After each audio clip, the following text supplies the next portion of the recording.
فاتحہ۔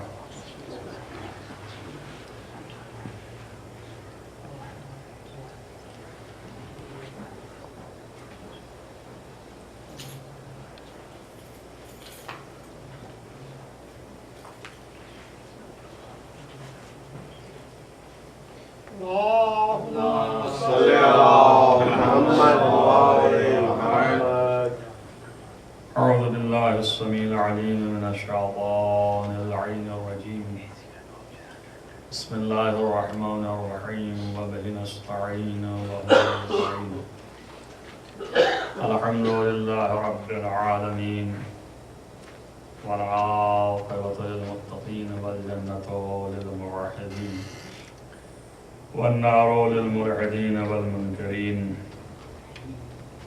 الصلاة والسلام على سيد الأنبياء والمرسلين خاتم النبيين مولانا مولى الكونين جد الحسن والحسين أبي القاسم محمد اللهم صل على محمد ولا سيما على ابن عمه ووزيره ووصيه وخليفته مطلوب كل طالب غالب كل غالب مولانا علي بن أبي طالب. اللهم صل على محمد وعلى آله الطيبين الطاهرين المعصومين المظلومين الذين أذهب الله عنهم الرجس وطهرهم تطهيرا. اللهم صل على محمد ولعنة الله على أعدائهم أجمعين من يؤمن هذا إلى قيام يوم الدين. أما بعد فقد قال الله سبحانه وتعالى في كتابه الحكيم بسم الله الرحمن الرحيم ذلك من يعظم شعائر الله فإنها من تقوى القلوب. صلوات محمد. اللهم صل على محمد. اس سلسلے میں گفتگو چل رہی تھی کہ انسان اس حیثیت سے کہ انسان ہے، اللہ نے اس انسان کو بحیثیت انسان کے زندگی کرنے کا طریقہ اور سلیقہ سکھایا اور بتایا ہے، اور اسی لیے کہ یہ انسان صحیح معنوں میں انسان رہے، اس نے انبیاء اور رسول، پیغمبران اور اولیاء، ائمہ اور کتابیں بھیجی تاکہ صحیح راستے پر گامزن رہے، صحیح راستے پر چلے، اور اگر کہیں بھی اس کو غلط راستے کی طرف کوئی چیز لے جا رہی ہو تو یہ انبیاء اور اولیاء، ائمہ اور کتابیں جو ہیں ہدایت کریں کہ غلط راستے کی طرف نہ جائے، صحیح راستے کی طرف چلے. اور وہ صراط مستقیم در حقیقت عبودیت خدا ہے. ان اعبدونی ھذا صراط مستقیم، خود قرآن کہتا ہے تم صرف میری عبادت کرو، یہی صراط مستقیم. تو در حقیقت انسان جس صراط مستقیم کو تلاش رہا ہے وہ عبادت خداوند متعال ہے، اس کی فرما برداری، یہی جو ہے وہ صراط مستقیم، سیدھا راستہ ہے. اور اس صراط مستقیم پر چلنے کے لیے یعنی یہ کہ اللہ کی عبادت کرنے کے لیے پوری زندگی انسان کی تمام تر اصول و قوانین سے پر ہیں کہ انسان کس طرح سے ہر لمحہ اپنا عبادت خدا میں گزار سکتا ہے. اور کس طرح سے وہ اپنی زندگی کو خدا کی بارگاہ میں ایسا بنا سکتا ہے کہ اس کا ہر قدم مرضی پروردگار کے مطابق ہو، جس کی وجہ سے اللہ کی رحمتیں اس کے ساتھ شامل ہوں اور واقعی طور پر وہ کامیاب زندگی دنیا میں کر کے اٹھے۔ اس ایک کامیاب زندگی کی جو دنیا میں کر کے اٹھے، اس کا نمونہ امیر المومنین علی بن ابی طالب علیہ السلام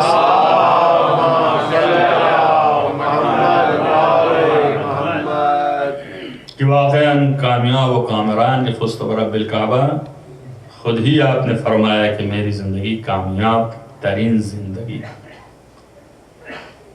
ان سب چیزوں میں انسان خاص طور سے کچھ روحانی چیزیں ہیں کہ روح کی ضروریات ہیں، کچھ جسمانی چیزیں ہیں کہ جو جسم کی ضروریات ہیں۔ مثلا اگر جسم کی ضرورت ہے کہ آپ جسم کے لیے کچھ کھائیں پئیں تاکہ جسم اپنی جگہ پر قوی ہو اور ہاتھ پیر آپ کا چلے، تو اس وقت روح کی بھی ضرورت ہے کہ روح کی بھی کوئی غذا ہو کہ جس کی وجہ سے روح بھی قوت پائے، تاکہ وہ روح قوت کی بنیاد پر آپ کے جسم کے چرخے کو چلائے۔ جسم جو ہے مادی ہے اور مادہ بغیر کسی تحرک دینے والے متحرک کے تحرک پیدا نہیں کرتا۔ اسی پورے جسم کو تحرک دینے کے لیے، حرکت دینے کے لیے اللہ نے روح ڈالی۔ اگر روح ابھی آپ کے جسم سے خارج ہو جائے تو یہ ہاتھ جہاں رکھ گیا ہے وہیں رکھا رہے گا، اٹھے گا نہیں۔ بس معلوم یہ کہ متحرک جسم روح ہے۔ اگر روح ہے تو یہ تحرک اور حرکت کر رہا ہے، اور اگر روح نہیں ہے تو یہ حرکت بند ہو جاتی، تو جہاں ہے وہیں پر ہے۔ اور یہ بھی ایک طریقہ ہے کہ علمی ہے، سائنسداں بھی اسے تسلیم کرتے ہیں۔ جسم کو جہاں سے روح خارج ہوئی ہے اور جس حالت میں ہے چھوڑ دیجئے، اور اس کے بعد پھر وہیں پر روح ڈالیے تو پھر وہ اسی حالت میں دوبارہ ہو جائے گی۔ یعنی اگر جسم جو ہے آپ کا تر و تازہ تھا اور روح خارج ہو گئی تو اسی حالت پر باقی ہے، تغیر نہیں آئے گا، اور جیسے ہی روح پڑی ویسے ہی پھر وہ ویسے ہی تر و تازہ دکھنے لگا۔ یہ مادے کی خاصیت ہے، روح پڑتے ہی اس کے اندر تازگی آ جاتی۔ وہ جہاں سے ختم ہوئی تھی روح اور وہ ٹھہر گیا تھا، وہاں وہ ٹھہرا تھا، تو پھر پڑی روح تو پھر وہاں سے شروع ہو گیا۔ قرآنی مثالیں بھی ہیں اس کی، آپ قرآن میں دیکھ لیں اس ایک مطلب کے لیے، گرچہ میرا بیان کہیں اور ہے لیکن بیچ میں یہ آئی بات کہ حضرت عزیر اور حضرت عزیز دو پیغمبر اور بنی اسرائیل کے پیغمبر، جب یہ ایک گاؤں سے گزر رہے ہیں قریہ سے، تو وہاں پر دیکھا لوگوں کو کہ اچھے خاصے خوش خرم اچھی حالتوں میں ہیں، اور اس کے بعد جب پلٹ کے آئے تو دیکھا کہ وہ مرحوم ہو گئے، سب کے سب عذاب الہی نازل ہوا اور سب ختم ہو گئے۔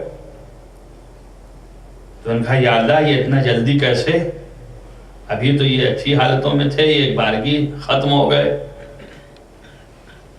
اور پھر یہ حشر میں اٹھائے جائیں گے، تو یہ کیسے اٹھائے جائیں گے؟ تو اللہ نے ان کو بھی موت دے دی۔ ان کے ساتھ ان کا گدھا تھا، اس کو بھی موت دے دی۔ ان کے ساتھ کھانے پینے کی چیزیں جو تھیں وہ بھی ساتھ رہیں، اور 100 یا 150 سال تک مرے لیٹے رہے۔ اس کے بعد 150 سال کے بعد جو ہے وہ اللہ نے پھر انہیں زندہ کر دیا۔ اور جب وہ زندہ ہوئے تو گھبرا کے دیکھا انہوں نے دنیا کو، اور اللہ نے پوچھا کہ کتنی دیر تک تم غافل تھے؟ تو انہوں نے کہا 1 دن یا آدھا دن۔ تو اللہ نے کہا 100 سال اور 150 سال ہو گئے، 1 دن اور آدھا دن کی بات نہیں ہے۔ جیسے انہوں نے کہا 1 دن اور آدھا دن، تو اللہ نے کہا نہیں 100-150 سال۔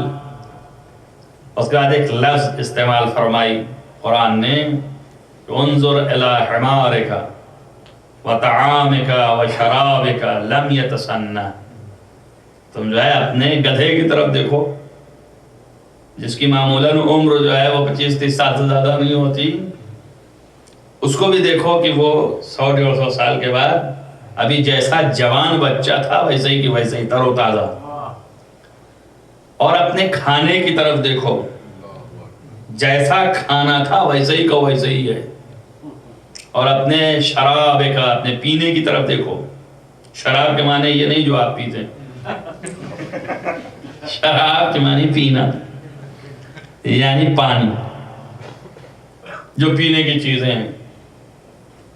اور شاید اسی مفہوم میں اردو میں بھی شراب بولا تھا، لیکن اب وہ چونکہ لفظ مخصوص ہو گیا ہے ایک چیز سے، تو جب ہم شراب بولتے ہیں تو لوگ سمجھتے ہیں وہ والی شراب کی بات ہے، لیکن یہ شراب طہور ہے، پاکیزہ۔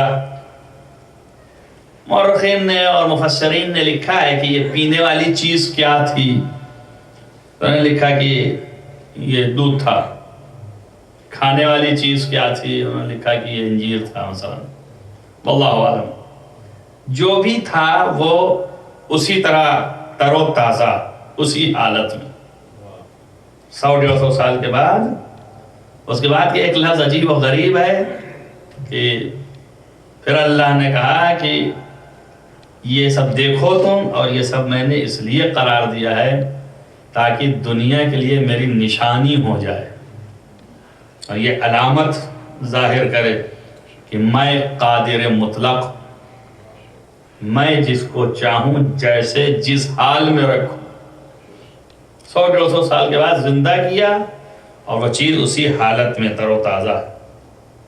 بس ہوا کیا تھا، مر گئے تھے، روح خارج ہو گئی تھی، نہیں تھی۔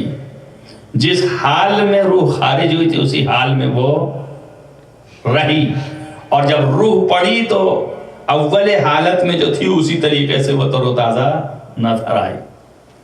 نظام عالم جو ہے اسی طرح ہے، کائنات پوری ایسے ہی ہے۔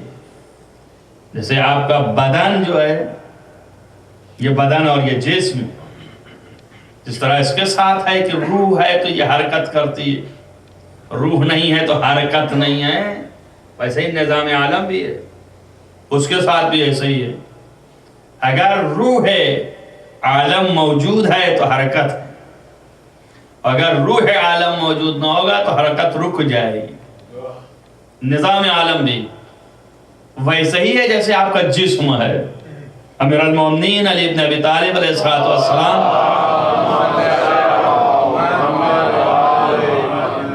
اسی وجہ سے تشبیہ دیے ہیں۔ ایک شعر میں آپ، اب وہ شاعر ہیں ہی نہیں کہ سنیں، کہ ان کے اوپر اعتراضات ہوتے ہیں بیچاروں کے، کہ شاعری اسلام میں اس کی کیا اہمیت ہے، اور اگر اہمیت نہ ہوتی تو امیر المومنین شعر کیسے کہتے؟ اگر حرام ہی ہوتا شعر کہنا تو کیسے کہتے؟ حضرت ابو طالب کے قصائد پیغمبر کی شان میں کیسے ہی ہم تک پہنچتے؟ تغر للنبوت خاتم، یعنی پیغمبر کے چہرے کی چمک کی تشبیہ دی ہے کہ چاند بھی دیکھ کے ماند ہو جاتا ہے، اور جس کے چہرے سے ہم اللہ کی بارگاہ میں توسل کرتے ہیں۔ حضرت ابو طالب نے وسیلہ قرار دینے کا کانسیپٹ اسلام کے آنے سے پہلے دیکھا، اور سے پہلے بتایا کہ جو آج کل وسیلے سے چڑھتے ہیں وہ اسی وجہ سے چڑھتے ہیں، یہ بنیاد کہاں سے آ رہی ہے۔ اور مکے میں وہ آ گیا تھا قحط، اور ایک ایک لقمے کو ترس رہے تھے لوگ۔ بخاری شریف میں لکھا ہے کہ پیغمبر کو حرم کے پاس لے جا کر کے، یعنی کعبے کے پاس، حضرت ابو طالب نے ہاتھ اٹھا کے اللہ سے گڑ گڑا کے دعا کیا اور کہا اس جوان کے واسطے سے میں تجھ سے دعا کر رہا ہوں کہ اپنی رحمت کا نزول فرما۔ تو دعا فوراً مستجاب ہو گئی اور فوراً جو ہے اللہ کی بارش رحمت شروع ہو گئی۔ تو یہ کتنا بڑا کرم ہے اور ذریعہ توسل کس قدر ہے۔ اب دیکھیں کہ پیغمبر ختم مرتبت کو توسل کا ذریعہ حضرت ابو طالب نے قرار دیا، تو رحمت باران مکے میں آیا تو مکے والوں کو روٹی نصیب ہوئی۔ اور اسی طریقے سے توسل کا ذریعہ حضرت فاطمہ بنت اسد نے خود علی مرتضیٰ کو قرار دیا۔ اس وقت جب ولادت کا وقت تھا اور پریشان حال تھیں، تو آپ نے کعبے کی دیوار سے اپنے شکم کو مس کر کے کہا تھا کہ بارالہا میں تیری مومنہ ہوں، تیری کتابوں پر ایمان رکھتی ہوں، تیرے رسولوں پر ایمان رکھتی ہوں، تجھے واسطہ ہے بحق ھذا المولود الذی فی بطنی، وہ مولود جو میرے پیٹ میں ہے اس کے واسطے سے میں تجھ سے مانگ رہی ہوں۔ ابھی پیدا نہیں ہوا ہے، اسے کہتے ہیں معرفت ولایت، ولایت کی معرفت پہلے سے، اور توسل کا طریقہ سکھایا۔ اور غرض میں شعر بتا رہا تھا، تشبیہ آپ کو کیا امیر المومنین نے کیا، تزعم انک جرم صغیر، کیا تو یہ خیال کرتا ہے کہ ایک چھوٹا سا کیڑا ہے اے انسان؟ وفیک انت عالم الاکبر، تیرے اندر تو پوری کائنات اکبر سمائی ہوئی ہے۔ تو شعر میں فرمایا کہ کائنات، تشبیہ دی آپ کے جسم کو کائنات سے، ایسے ہی کائنات کی بھی حالت ہے جو آپ کے جسم کی ہے۔ آپ کے جسم میں روح حاکم ہے جسم کو حرکت دینے کے لیے، تو کائنات کی بھی کوئی روح ہوگی جو کائنات کو حرکت دے رہی ہو۔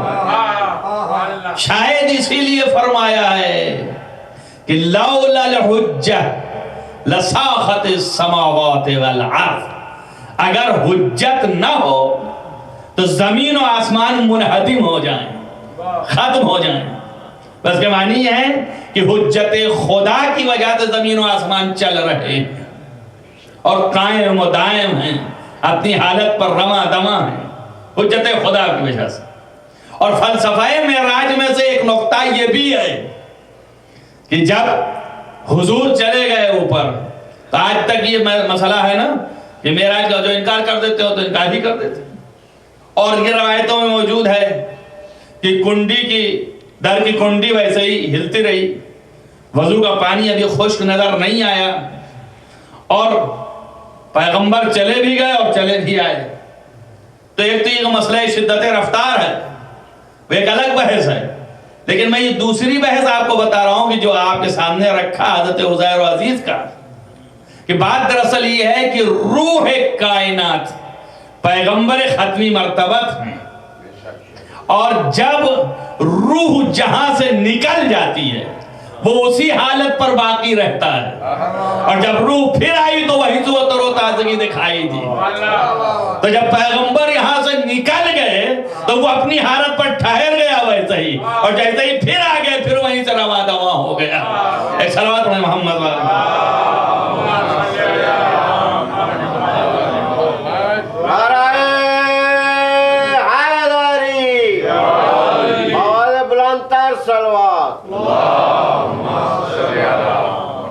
بس ہم پھر لوٹ آئے اپنے مطلب پر کہ روح جو ہے اصل حرکت دینے والا ہے پورے جسم کائنات کو، لہذا روح کی تربیت ضروری ہے، روح کی تربیت لازم ہے۔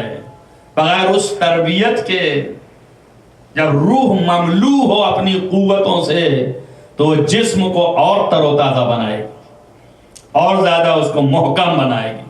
آپ روزمرہ بولتے رہتے ہیں، البتہ یہ ہے کہ تعبیراتیں مختلف ہوتی ہیں، کہنا ایک ہی چیز چاہتے ہیں، کہتے ہیں عبارات مختلف ہیں، حسن جو ہیں وہ مختلف ہیں، عبارات مختلف ہیں، لیکن مطالب ایک ہیں. کہتے ہیں نا بھائی قوت ارادی ہمارا، ول پاورز ان کا دیکھیے آپ، کہاں کا ول آیا، کدھر سے آ گیا یہ؟ وہی روحانی قوت ہے کہ وہ قوت پر قائم ہیں جس کی وجہ سے سب کچھ کر لے رہے ہیں.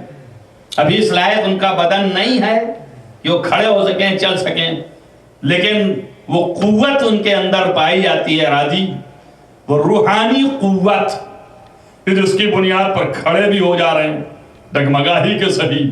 بس معلوم ہے اگر قوت روحانی قوی تر ہو تو جسم جو ضعیف ہوتے ہیں وہ اور قوی ہوتے چلے جاتے ہیں.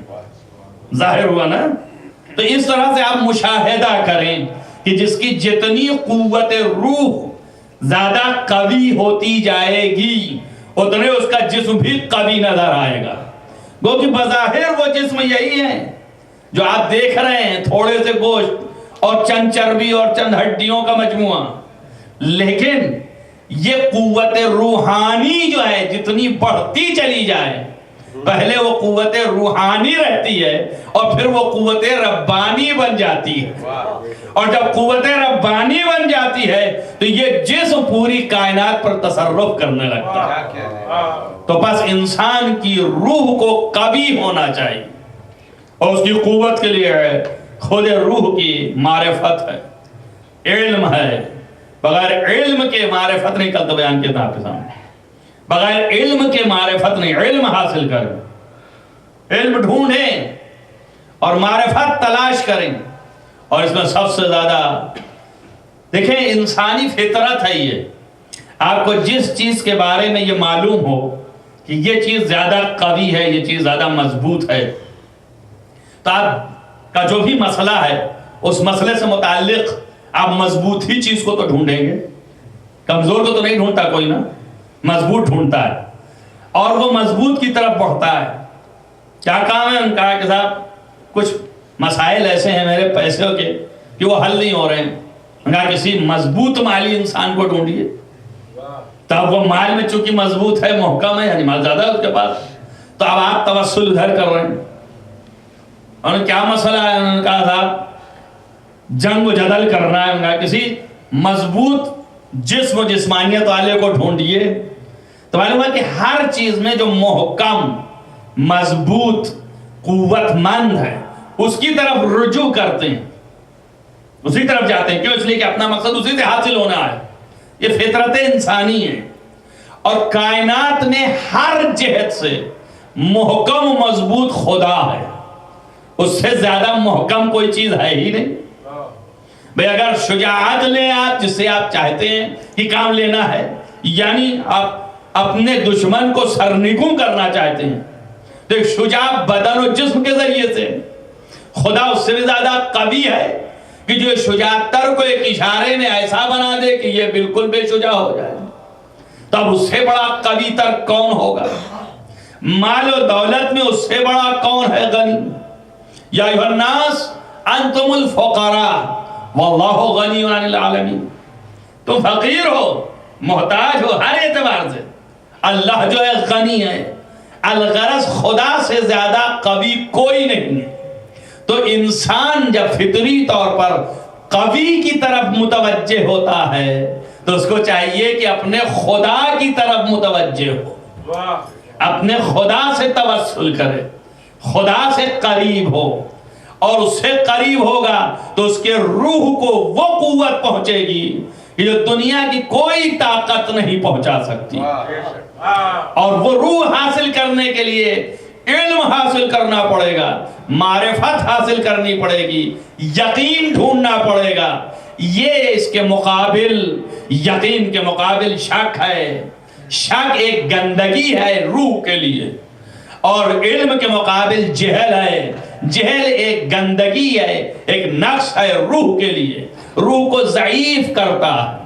لیکن یہی علم روح کو قوی کرتا ہے. یہی جو ہے یقین روح کو محکم بناتا ہے. لہذا فطری طور پر انسان کو اگر وہ اپنے آپ کو قوی تر بنانا چاہتا ہے تو اس کو چاہیے کہ علم و یقین کا سہارا لے، معرفت خداوندی پیدا کرے اور اس سے اپنے آپ کو قوی کرے، اور جتنا ہی اس کا روح قوی ہوتا جائے گا دنیا میں اتنا ہی زیادہ وہ کامیاب تر ہوتا جائے گا، اور قوت روحانی کا حصول خدا کے توسل سے ہے، اس سے اپنے آپ کو آپ ملائیں، اور ملانے کا ایک ذریعہ ہے، ان ذریعے کا نام محمد و آل محمد علیہ السلام۔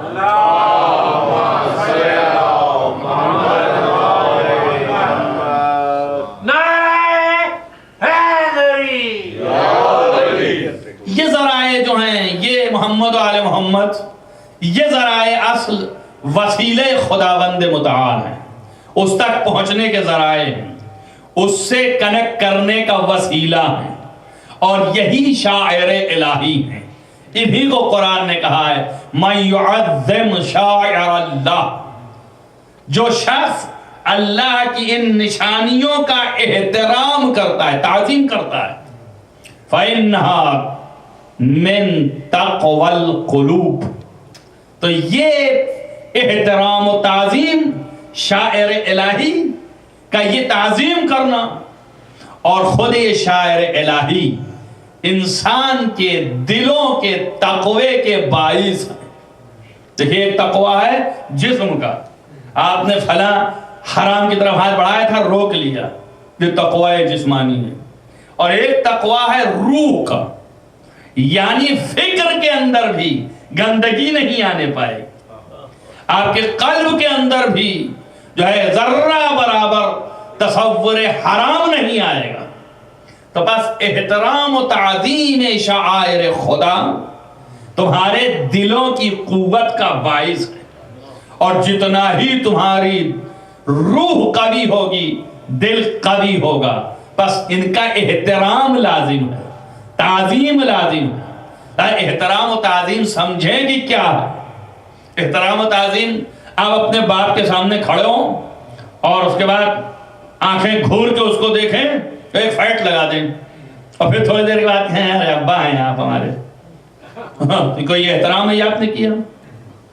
آپ کسی مقتدر انسان کے سامنے آئیں اور یہ کہتے جائیں، گالی دیتے جائیں، اس بات کہ میں آپ کو کچھ کہہ نہیں رہا ہوں، میں آپ سے خطا کہہ ہی نہیں سکتا ہوں، اور پھر ایک گالی دیں، اس کا پھر کہ میں کیسے کہہ سکتا ہوں؟ آج کل کا ٹرینڈ ہے، یہ تہذیب ہے، اخلاق ہے، یہ دیکھیے اخلاق کا طریقہ ہے، آپ گالی دیے جا رہے ہیں، بار بار میں کچھ کہہ نہیں رہا ہوں، میں کہہ ہی نہیں سکتا ہوں، میری عادت ہی نہیں ہے کہنے کی، اور پھر ایک پٹ سے کہہ دیا۔ تو یہ کیا ہے؟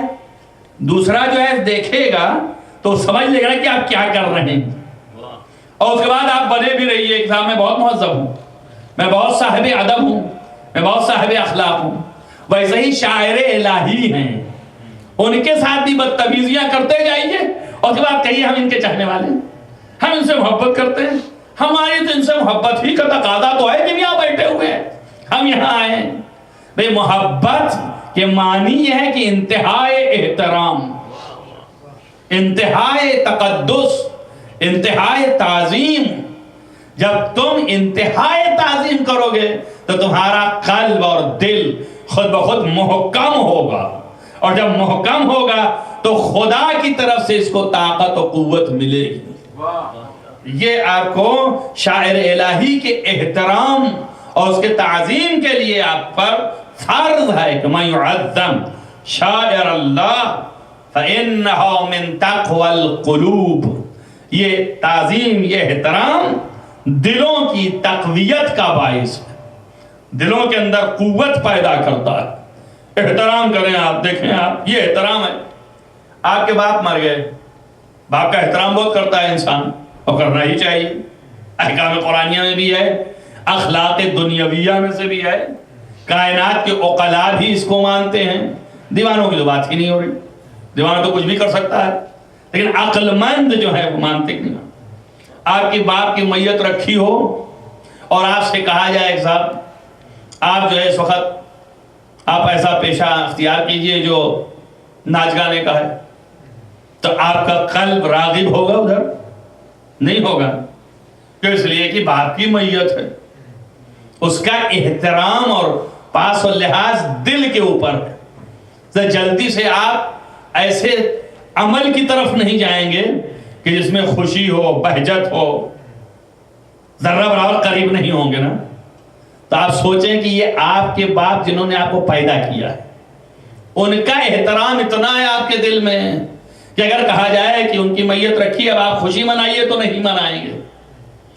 اور جن کی وجہ سے آپ کے باپ بھی خلق کیے گئے ہیں، اگر وہ دنیا سے اٹھے ہوں تو اس وقت کون سی چیز داعی و سبب ہوگا کہ آپ خوشی منائے بجائے غم منانے کے؟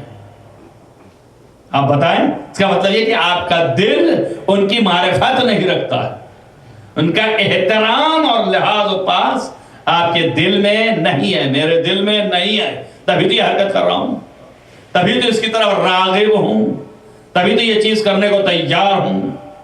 آپ ایک ایک چیزوں کو ملاحظہ کریں اور اس پر مشاہدہ کریں، عمل کریں. دیکھیں میں مجلس نہیں پڑھ رہا ہوں، تقریر کر رہا ہوں، اسی لیے چیزوں کو ایک ایک گنا رہا ہوں آپ کو تاکہ عملی زندگی میں لے آئیں. آپ اس پر سوچیں اور غور کریں کہ کون سی چیز جو ہے وہ احترام کے خلاف ہے، کون سی چیز جو ہے وہ احترام کے مطابق ہے. احترام بہت اہم ہے اور اس کے پیش نظر میں نے ایک دن بیان کیا تھا کہ احترام حضرت معصومہ میں نے سٹنگ میں بیان کیا تھا کہ حضرت معصومہ قوم امام موسیٰ کاظم علیہ السلام کی بیٹی، لقب ہے ان کا معصومہ، معصوم نہیں ہے وہ، لقب ہے معصومہ ان کا. معصوم اللہ کی جانب سے صرف 14 ہیں، 14 سے 15 ہم نہیں بنا سکتے. اور اس کے علاوہ اگر اعتقاد رکھیں تو پھر ہمارا اعتقاد فاسد ہے. صرف 14 ہیں. مگر حضرت فاطمہ بنت موسیٰ ابن جعفر کہ جو معصومہ قوم کا لقب ہے جن کو، ان کی عظمت یہ تھی کہ قوم کے بڑے اور بزرگ راوی اور عالم مدینے آئے تھے 7ویں امام سے ملنے کے لیے اور کچھ سوالات لے کے آئے تھے کہ ان سوالات کے جوابات مل جائیں ان کو. وہ جب پہنچے تو امام تشریف نہیں رکھتے تھے. خادم نے بتایا کہ امام اپنے اطراف مدینہ میں کچھ زمین ہے وہاں گئے ہوئے ہیں، وہاں کے محصولات کو لانے کے لیے، کھیتی ہوتی ہے وہاں پہ. تو ان لوگوں نے پوچھا کب لوٹیں گے؟ معلوم نہیں. تو انہوں نے کہا کہ ہمارے پاس کچھ سوال تھے، ہم سوال کو چاہتے تھے.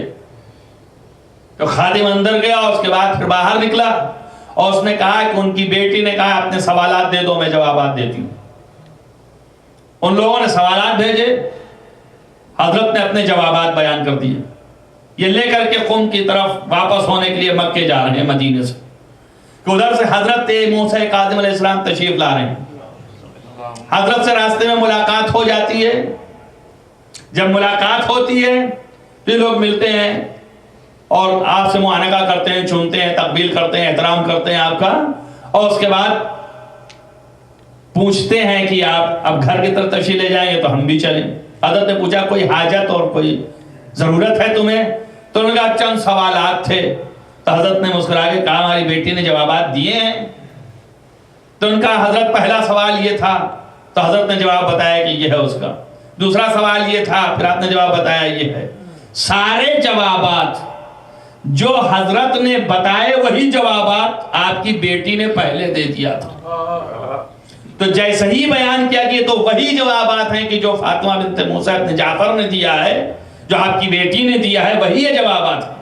تو آپ اپنے گھوڑے سے اتر کے زمین پر سجدے میں گر گئے اور فرمایا کہ لاکھ شکر ہے اس خدا کا کہ اس نے ہم کو ایسی بیٹی با کرامت عطا فرمایا.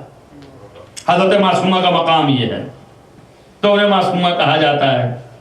میں بات اس کی کر رہا تھا آپ کے سامنے کہ یہ عظمت یہ کس بنیاد پر تعظیم ما یعظم. حضرت معصومہ جو ہیں اس عظمت کی بیوی، لیکن معصومہ نہیں ہے. اور معصوم کے سامنے معصوم کی زیارت نجاست کی حالت میں نہیں کر سکتے. بہت سی عورتیں مجھ سے پوچھا کرتی ہیں وہاں پر کہ میں کیا کروں، یہاں زیارت کرنے جاؤں کہ نہ جاؤں؟ تو اکثر بتا دو باہر سے زیارت کر لو، اندر مت جاؤ، نزدیک نہ ہو. کیوں؟ اس لیے کہ احتراماً. تو بہت سے عالم نما لوگ جو ہیں وہ بھی اعتراض یار یہ تو معصوم نہیں ہے، غیر معصوم کے ہاں تو کوئی حرج نہیں ہے، کبھی بھی جا سکتا ہے۔ میرے استاد آیت اللہ علیہ آغا مرشد نجفی نے اس کا ایک مطلب بیان کیا تھا، انہوں نے کہا بھائی معصوم تو نہیں ہیں، لیکن چونکہ چھٹے امام نے فرمایا ہے کہ فاطمہ بنت موسیٰ ابن جعفر یہ جو میری پوتی ہوگی وہ قم میں ہوگی، اس کی قبر عش آل محمد، آل محمد کے آرام کرنے کی جگہ ہے۔ گھونسلہ کو عش کہتے ہیں عربی میں، گھونسلہ ہے پرندہ جہاں پر آرام کرتا ہے۔ تو فرمایا کہ چونکہ یہ آل محمد کی پناہ گاہ ہے تو جب بھی ہم وہاں جائیں گے تو 14 معصوم میں سے کوئی نہ کوئی معصوم تو موجود ہے۔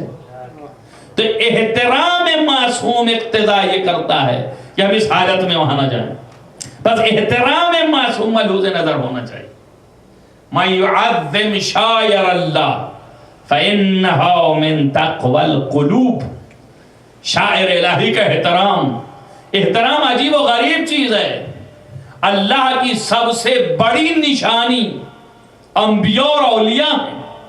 تمام انبیاء اور اولیاء کی پوری خواہش یہ ہے، اور خود خدا کی بھی، کہ کائنات میں نظام عدل قائم ہو، اور نظام عدل 1,24,000 پیغمبر اور 13 معصوم کوشش کر کے تھک گئے، لیکن نظام عدل قائم نہیں ہوا۔ ابھی تک اگر عدالت ہوتی چاروں طرف تو آج یہ فتنہ و فساد کیوں ہوتا، آج یہ ظلم کیوں ہوتا؟ نظام عدل قائم نہیں ہوا۔ ہوگا کس سے؟ ایک وہ ذات ہے کہ جس کے اوپر 1,24,000 انبیاء اور 13 معصوم انتظار سے آنکھیں کی ٹکٹکیاں لگائے ہوئے ہیں، کہ جب وہ ظاہر ہوگا تو وہی عدل کا نظام قائم کرے گا۔ تو اب ظاہر ہے کہ عدل کا نظام جب قائم ہو رہا ہے تو ہر نبی کی تمام تر خواہش قائم ہو رہی ہے، ہر نبی کی آرزو پوری ہو رہی ہے۔ جس کے ذریعے سے پوری ہو رہی ہے وہ کتنا عظیم ہوگا کہ انبیاء کی آرزو پورا کر رہا ہے، خدا کی آرزو کو پورا کر رہا ہے، اس لیے اس کی عظمت زیادہ ہے۔ لہذا چھٹے امام فرماتے ہیں کہ لو کنتو، میں اگر اس وقت ہوتا جب یہ ظہور کرتا تو لخدمتہ، تو میں اس کی خدمت کرتا۔ آپ سوچیں دادا پر دادا ہیں نسبت اور رشتے کے اعتبار سے، اور معصوم وقت ہیں، امام ہیں، لیکن کہہ رہے ہیں کہ اگر قائم ظاہر ہوتے تو میں ان کی خدمت کرتا۔ چوتھے پشت میں قائم پیدا ہونے والے ہیں امام رضا علیہ السلام، 8ویں امام ہیں، اور فرماتے ہیں جیسے ہی کسی نے پوچھا کہ ظہور کی نشانی کیا ہوگی تو حضرت نے آخری امام کا نام لیا، کھڑے ہو گئے۔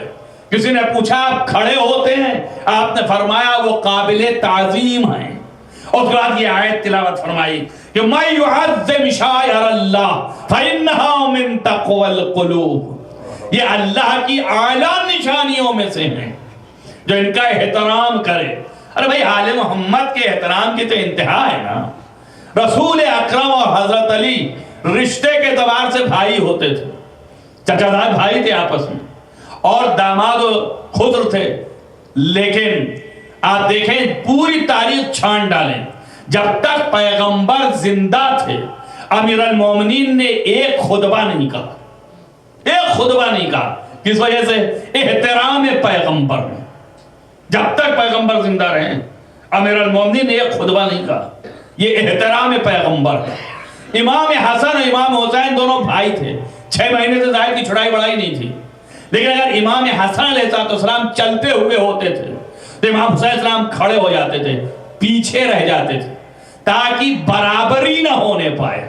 بڑا بڑا ہے، چھوٹا چھوٹا، یہ دیکھیں احترامات ہیں، رہنے کے، کھانے کے، اٹھنے کے، بیٹھنے کے طریقے ہیں۔ امام زین العابدین علیہ السلام جو کہ معصوم وقت ہیں، امام وقت ہیں، اور ان کی دوسری والدہ، ان کی والدہ زندہ نہیں تھی، ان کی ولادت کے بعد تاریخ صحیح کے مطابق ہی ہے کہ 15 دن کے بعد آپ کی ولادت کے آپ کی والدہ گرامی دنیا سے وفات کر گئی۔ لیکن دوسری مائیں ساتھ میں تھیں، دسترخوان پہ بیٹھتی تھی کھانا کھانے کے لیے، تو امام اس وقت تک ہاتھ اپنا نہیں بڑھاتے تھے جب تک کہ ماں لے نہ لے۔ کسی نے پوچھا آپ کیوں ایسا کرتے ہیں؟ کسی ماں ہی نے پوچھا، کہا اس لیے کہ مجھے حیا آتی ہے کہ میری ماں ہاتھ بڑھائے اور میں بھی ہاتھ بڑھاؤں، پہلے وہ لے لے پھر میں لوں گا۔ ادب کا تقاضا یہ ہے، ادب کا طریقہ یہ ہے، ادب کا تقاضا یہ ہے۔ تو ہمیں چاہیے کہ احترام کریں، احترام کا خیال کریں۔ اسی طریقے سے احترامات میں سے آپ کی یہ شاعر الہی ہے، یہ سامنے رکھے ہوئے ہیں، یہ شاعر الہی ہے، ان کا احترام کریں۔ تابوت ہے احترام کریں، تعزیہ ہے احترام کریں، ضریح ہیں احترام کریں، قبور ہے ائمہ ہیں احترام کریں۔ یہ سب احترام باعث ہوگا آپ کے دلوں میں تقوی الہی پیدا ہونے کا۔ مَن يُعَظِّمْ شَعَائِرَ اللَّهِ، انہی احترامات میں سے ایک احترام آج کی تاریخ کی ہے۔ یہ تاریخوں نے لکھا ہے کہ جب امیر المومنین علی ابن ابی طالب علیہ السلام کی میت کو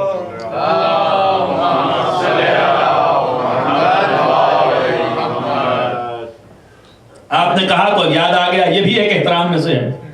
اکثر میں نماز میں آج 22 دن سے 21 دن سے مشاہدہ کر رہا ہوں۔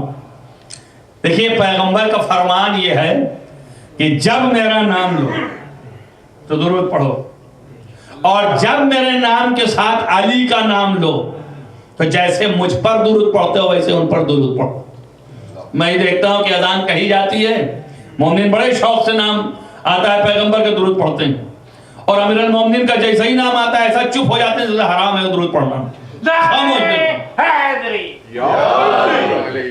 پتہ نہیں کیوں، دو ایک دفعہ میں کہہ بھی چکا، میں خود درود پڑھتا ہوں تب بھی سن کے۔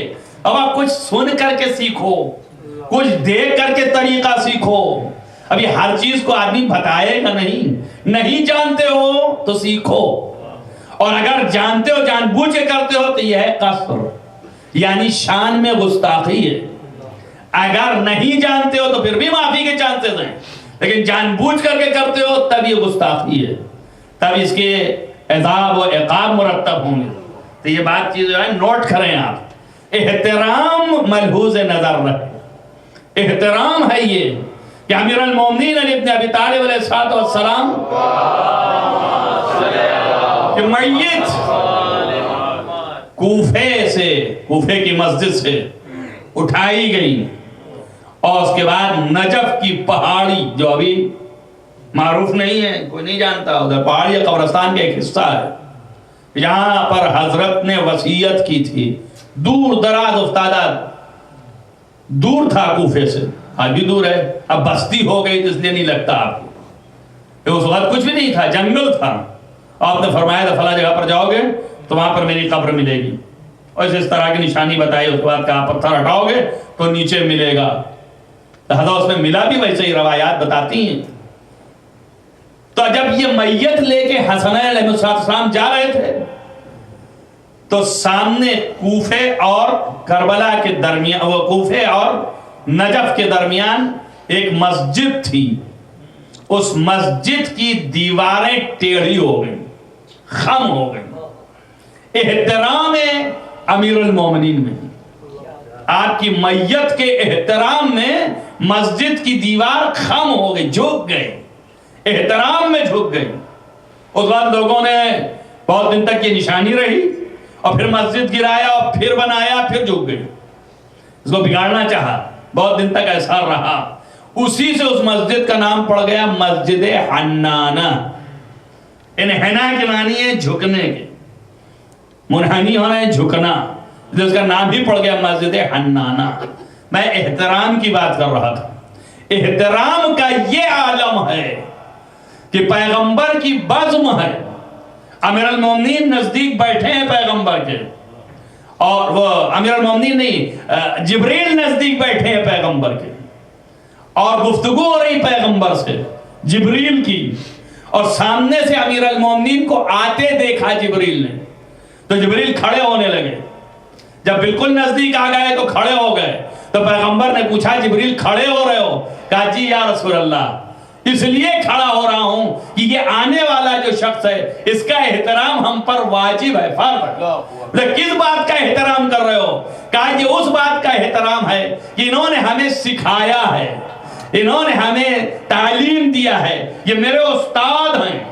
پیغمبر نے پوچھا کس بات کے یہ استاد تھے؟ کہا یہ اس وقت کی بات ہے پیغمبر جب مجھے اللہ نے خلق کیا، پیدا کیا، اور اس کے بعد مجھے پوچھا مجھ سے کہ من انتا ومن انا، تو کون ہے اور میں کون ہوں؟ تو میں گھبرا گیا کہ میں کیا جواب دوں۔ تو میں نے داہنی دیکھا اور بائیں دیکھا تو ایک شخص کی آواز آئی۔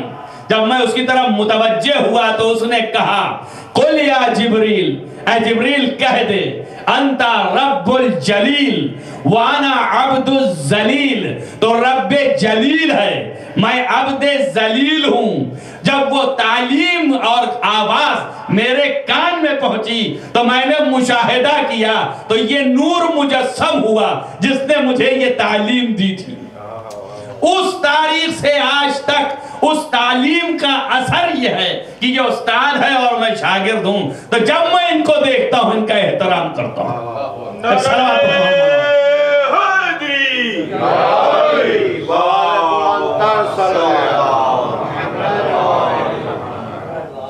مورخین نے لکھا، پوچھا پیغمبر نے کہ جبریل کب کا واقعہ ہے اور یہ کب سے ہے؟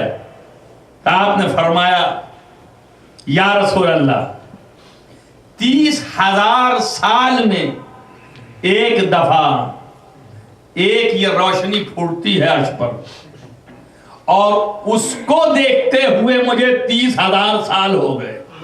اس سے پہلے کا یہ واقعہ آپ اندازہ کریں کہ اہل بیت کی عظمت کیا ہے، امیر المومنین کی عظمت کیا ہے۔ ایک آدھ چیزیں آپ کے سامنے فضیلت کے باب میں اور پھر مسائل پڑھتا ہوں، چونکہ آج پرسے کی مجلس ہے، سمجھیے ایک طریقے سے آخر وقت ہے۔ امیر المومنین علی بن ابی طالب علیہ السلام کائنات کے لیے عظیم مثال ہیں۔ ہم اور آپ کے سمجھتے ہیں کہ ہمارے اور آپ ہی کہ امام ہے، فقط امام کائنات ہے، چارند پارند اس دنیا میں، اس دنیا میں روحانیت کے اعلیٰ مقام پر ہر شے کا امام۔ علامہ شیخ مفید علی اللہ مقام اپنی کتاب میں، کہ جس کتاب کو انہوں نے مائناس قرار دیا، اختصاص، اس میں یہ واقعہ لکھتے ہیں۔ سید رضی علیہ الرحمہ جامع نہج البلاغہ، وہ ایک کتاب لکھ رہے ہیں خصائص امیر المومنین، امیر المومنین کی خصوصیت پر کتاب لکھ رہے ہیں، تاریخ اسی کا ایک حصہ ہے نہج البلاغہ۔ وہ تھوڑا فضائل لکھے، پھر ان کے مناقب لکھے، اور پھر کلام لکھنا شروع کیا۔ تو کلام میں جو فصیح ترین کلام ان کے سمجھ سے وہ اسے انہوں نے جمع کیا، وہ ہے نہج البلاغہ۔ خصائص امیر المومنین میں لکھتے ہیں کہ ملائکہ میں آپس میں بحث و مباحثہ ہو گیا، مشاجرہ ہو گیا، اختلاف کسی چیز پر۔ ملائکہ نے ایک گروہ کہنا شروع کیا کہ یہ ہے، دوسرے نے کہنا شروع اس کے مقابل میں کہ یہ ہے، اور بات بہت شدید ہو گئی، مشاجرہ ہو گیا، مباحثہ ہو گیا۔ تو اللہ کی بارگاہ میں التجا کیا کہ مجھے فیصلہ دے تو ان دو گروہ کے درمیان حق کدھر ہے؟ اللہ نے فرمایا کہ کائنات میں جس کسی کو چاہو اپنا حاکم قرار دو، میں اسے تمہارے لیے فیصلہ کنندہ بناتا ہوں۔ تو ملائکہ نے امیر المومنین کو فرمایا کہ یا اللہ، ہمارے درمیان اگر علی فیصلہ کریں تو ہمیں قابل قبول ہے۔ تو اللہ کا پیغام پیغمبر تک آیا، اور پیغمبر نے مولائے کائنات سے فرمایا کہ ملائکہ کی بز میں آپ کی طلب ہے، صرف اس لیے کہ آپ آئیے اور آ کے فیصلہ کیجیے۔ تو مولا عرش پر گئے، بز میں ملائکہ میں، اور جا کے وہاں فیصلہ کیا، اور فیصلہ جو کر دیا اس کو ملائکہ نے تسلیم کر لیا۔ اب بتائیے حق و باطل کا بانٹنے والا وہ ہوگا جو زمین و آسمان ہر جگہ بانٹ رہا ہے، یا وہ ہوگا فاروق جو کہ دنیا میں بھی باطل کو حقی سمجھ رہا. صلوات پڑھیں محمد والے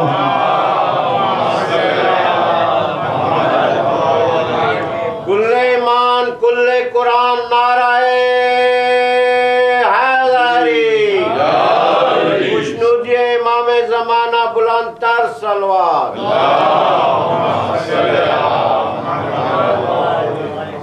امیر المومنین علیہ السلام جن کی شہادت آج کی تاریخ میں ہوئی، عظیم ترین انسان جس کی عدالت اور حق اور انصاف کی انتہائی ہے، جس نے فرمایا کہ میں اس وقت تک جنگ کرتا رہوں گا جب تک کہ حق کو باطل کا پہلو چیر کے نکال نہ لے. یہ امیر المومنین کا قول ہے. جنگ صفین میں پوچھا کسی نے، آپ نے فرمایا اس وقت تک میں جنگ کرتا رہوں گا جب تک کہ باطل کو چیر کے حق نہ نکال لوں.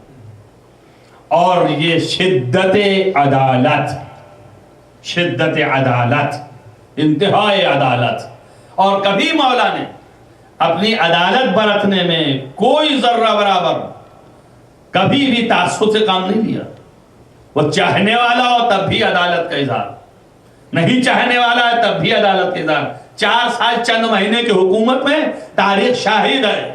چاہنے والا ہے تب بھی وہی عدالت، نہیں چاہنے والا ہے تب بھی وہی عدالت.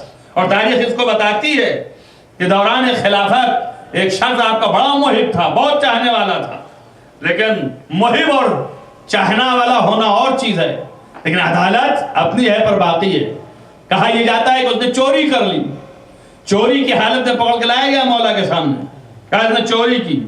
علی نے 3 دفعہ اقرار لیا کہ کیا تو نے یہ کام کیا ہے؟ اس نے کہا ہاں ہوا ہے مجھ سے. آپ نے پوچھا بھوکا تھا؟ کہا نہیں. آپ نے پوچھا ضرورت تھی؟ کہا نہیں. کہا مجبور تھا؟ نہیں. مضطر تھا؟ نہیں. جب سب تمام حجت ہو گئی تو حضرت نے فرمایا کہ اصول کے مطابق ہاتھ کاٹ دیے جائیں. تاریخوں نے لکھا کہ اس کا ہاتھ آپ نے کمبر سے کہا، کمبر نے مازونہ پر رکھا اور آپ نے اس کی انگلیاں کاٹ دی. جب علی بن ابی طالب نے انگلیاں کاٹ دی تو وہ چاہنے والے محب نے انگلیوں کو اٹھایا اپنی ہتھیلی پر رکھا اور اس کے بعد باہر نکلا اور کوفے کے گلیوں میں قصیدہ پڑھنا شروع کیا کہ اے کوفے والوں آگاہ ہو جاؤ، میں علی کا چاہنے والا ہوں. انہوں نے مجھے ایسا پاک کیا ہے کہ اب مجھے آخرت میں کوئی خوف نہیں ہے. مجھے اس نے پاک کیا ہے جو زہرائے عذرا کا شوہر ہے. مجھے اس نے پاک کیا ہے جو سید شباب اہل الجنہ کا باپ ہے. مجھے اس نے پاک کیا ہے جو سید المرسلین کا ایک ایسا چہیتا داماد ہے کہ جس کا کوئی بدل کائنات میں نہیں ہے. مجھے اس نے پیدا کیا ہے کہ جس کے قدم جو ہے مہر نبوت پر تھے. مجھے اس نے پاک کیا ہے کہ جس کی شان میں خدا نے لا فتح الا علی لا سیف الا ذوالفقار کا قصیدہ پڑھا ہے. مجھے اس نے پاک کیا ہے اور مجھے اس نے ایسا پاکیزہ بنایا ہے کہ جس کی ذات یہ ہے کہ جسے کہا ہے انما ولیکم اللہ ورسولہ، قصیدے پہ قصیدے پڑھا ہے. لوگوں نے آ کے بتایا مولا آپ نے ہاتھ کاٹا تھا، انگلیوں کو ہتھیلی میں رکھ کے کوفے کی گلیوں میں آپ کی تعریفیں کرتا پھر رہا ہے. مولا نے مسکرا کے کہا کہ پکڑ کے لایا جائے. جب پکڑ کے لایا گیا تو آپ نے پھر معزونے پہ کہا کمبر سے ہاتھ کو رکھ دے. ویسے ہی ہاتھ رکھا گیا. انگلیوں کو کہا کہ جوڑ دے. انگلیوں کو وہاں تک جوڑا گیا. آپ نے ہاتھ رکھا اور اپنے خدا کی بارگاہ میں دعا کیا اور اس کے بعد کہا ہاتھ اٹھا لے. جب ہاتھ اٹھایا تو انگلیاں اس کی سب ویسے ہی کی ویسے ہی ملی. آپ اندازہ کریں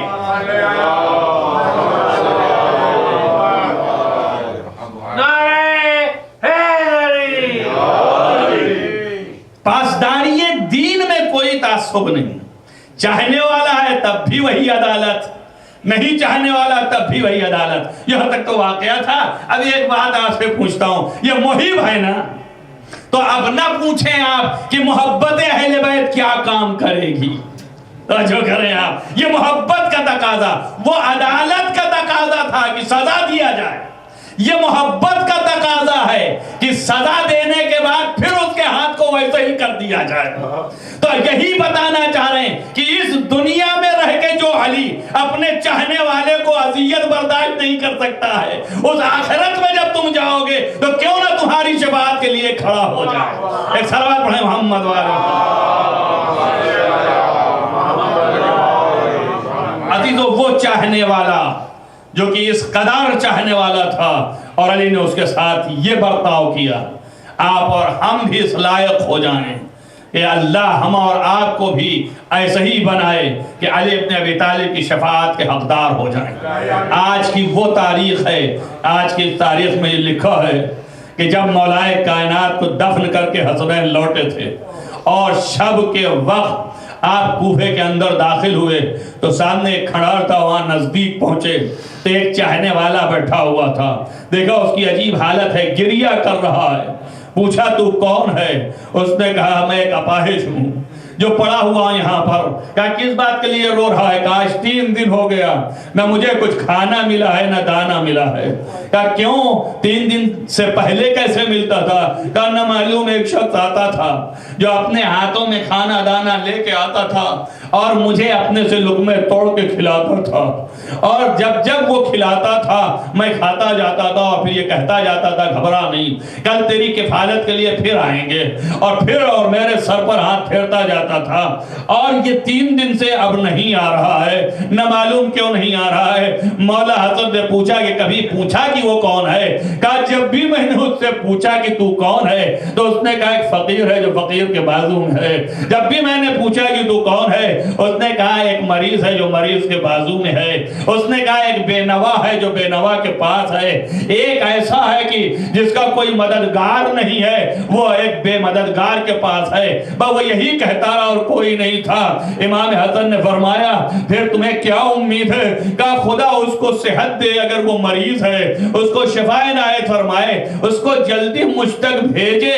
3 دن ہو گیا ابھی تک میں نے اس کی صورت نہ دیکھی ہے نہ مجھے غذا مل رہی ہے. حضرت نے فرمایا بھائی دعا نہ کر اس کی زندگی کی، اب اس کے لیے رحمت کی دعا کر، اس لیے کہ میرا بابا تھا جو کل کا امیر تھا، ایک ظالم نے اس کے فر پر ایک تیغ مار دی جس کی وجہ سے کائنات سے اٹھ گیا، وہ شہید ہو گیا. عزیزو اس شخص نے یہ کہا کہ تم نے کیا کہا کہ میرا چاہنے والا مر گیا؟ کہا ہاں دنیا سے چلا گیا، شہید ہو گیا.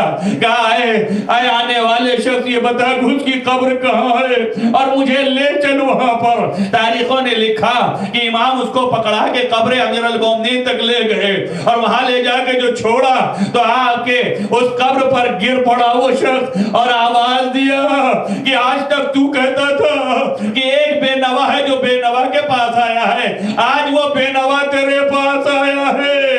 ارے اٹھو میری کفالت کرو، اب کوئی نہیں کائنات میں جو مجھے بچانے والا ہو. اور یہ کہہ کے گریہ کرتا کرتا تڑپ کے مر گیا. عزیزان گرامی علی نے ایسے لوگوں کو کوفے میں کھلایا ہے. یتیموں تاریخیں کہتی ہیں کہ جب تابوت اٹھا تھا تو ہزارہ کی تعداد میں یتیم یسیر اور بیوائیں دوڑی کہ آج میرا وارث ختم ہو گیا، آج میرا باپ چلا گیا. یتیم بچے رو رہے تھے کہ میری پرورش کرنے والا چلا گیا. عزیزو دل چاہتا ہے کہ آپ سے پوچھوں کہ یہی کوفہ تھا نا کہ جہاں امیر المومنین لسٹ وار یتیموں کو کھانا دیا کرتے تھے، غذا گھر میں پہنچایا کرتے تھے، بچوں کو آگوش میں لیا کرتے تھے. لیکن اسی کوفے میں علی کی بھی اولاد آئی تھی، ہاتھوں میں روزن بندی تھی، گلے میں رسی تھی اور ایک پیاسی بچی تھی. جب گزر رہی تھی تو کوفے کے بازار میں جب شدت کی دھوپ پڑی تو اسی علی کی پوتی نے پکار کے کہا کہ آئے کوئی جو مجھے ایک چرا پانی پلا دے، تھوڑا سا کاسہ آب دے دے. عزیزو لکھا یہ ہے کہ قافلہ دھوپ میں بڑھایا جا رہا تھا اور جب سکینہ نے چیخ کے کہا کہ کوئی ہے جو مجھے تھوڑا پانی دے دے تو ایک معظمہ آگے بڑھی اور انہوں نے تھوڑا سا پانی کا دہانہ لائی اور لانے کے بعد کاسہ آب سامنے رکھا اور کہا بی بی تم یتیم ہو. ہم نے سنا ہے کہ یتیم اگر دعا کرے تو دعا مستجاب ہو جاتی ہے. تو بیوی میرے لیے دعا کریے مستجاب ہو جائے. بس جیسے ہی زینب نے سنا سکینہ کے اس آب خورے پر ہاتھ رکھ دیا کہ بیوی پانی بعد میں پینا, پہلے دعا کر دے. اس کی دعا بس پوچھا کہ تیری دعا کیا ہے. اس نے کہا پہلی دعا تو یہ ہے کہ یہ دعا کرو کہ جیسے تم یتیم ہوئے ہو اس طرح ہمارے بچے یتیم نہ ہو. سکینہ نے ننھے ننھے ہاتھ اٹھائے, آواز دیا بارے الہ جیسے ہمیں یتیم کیا ہے ویسے اس کی اولاد کو یتیم نہ کرنا. کہ دوسری دعا کیا ہے؟ کہ دوسری دعا یہ ہے کہ کر دو مجھے مدینہ جانا نصیب ہو. کہ کس لیے؟ کہ اس لیے کہ میرے پیغمبر ان کی بیٹی فاطمہ, ان کی شہزادیاں زینب و ام کلثوم وہاں ہیں. میرا ان سے ملاقات کرنا اور ان کی زیارت کا دل چاہتا ہے. اور میرے شہزادے امام حسین وہاں پر ہے. بس زینب نے اپنے چہرے سے بال ہٹایا. کبھی بھی زینب کو دیکھے گی تو پہچان لے گی. کہے کیوں نہیں؟ کہ ام حبیبہ پہچانا تم نے, یہ زینب ہے. بجے صحیح دیکھو گا بی بی آپ کیسے رسن بستا, آپ کیسے بے مقنع و چادر, یہ کوفہ میں آپ اور آپ کے بچے پیاسے. ارے اللہ امیر المومنین اسی کوفے کے شہنشاہ تھے جہاں زینب ام کلثوم اور سکینہ جیسے لائی گئی ہیں. اللہ یہ عالم کو کیا ہوا؟ آواز دیا زینب نے بی بی حسین شہید کر دیے گئے. یہ حسین کی یتیمہ ہے, وہ حسین کا سر ہے. یہ سید الساجدین سيعلم الذين ظلموا ينقلبهم منقلبون. اللهم إني أسألك بحق فاطمة وبنيها والسر المستودع السلام الله. بہرحال تجھے واسطہ ہے محمد وآل محمد کو معبود نہ ہم کبیر و صغیر نیک اعمال کی توفیق عنایت. بہرحال تجھے واسطہ ہے محمد وآل محمد کو معبود گناہان کبیرہ و صغیرہ جس قدر ہیں ان سب کو معاف کرنے عبادات کو قبول فرما. بہرحال جہاں جہاں بھی محبان آل محمد ان کے حفظ امان میں رکھ, روضہ مقدس کی حفاظت فرما. بہرحال تمام مریضوں کو شفا عنایت فرما, خصوصاً محبان آل محمد میں جو مریض ہیں ان کو شفا عاجل و کامل عنایت فرما. بہرحال روضہ مقدس کی حفاظت فرما. معبود تمام علماء اعلام کا سایہ ہمارے سروں پر محفوظ رکھ. بہرحال ہمارے دل و ولایہ آل محمد کو جاگزین فرما. بہرحال تجھے واسطہ ہے محمد و آل محمد کے معبود امام کو ظہور جلد از جلد فرما, ان کے اصحاب و انصار میں شمار فرما. اللہم تقبل من الدعا بحق محمد و آلہ الطاہرین صلوات. اللہم صلی علی محمد.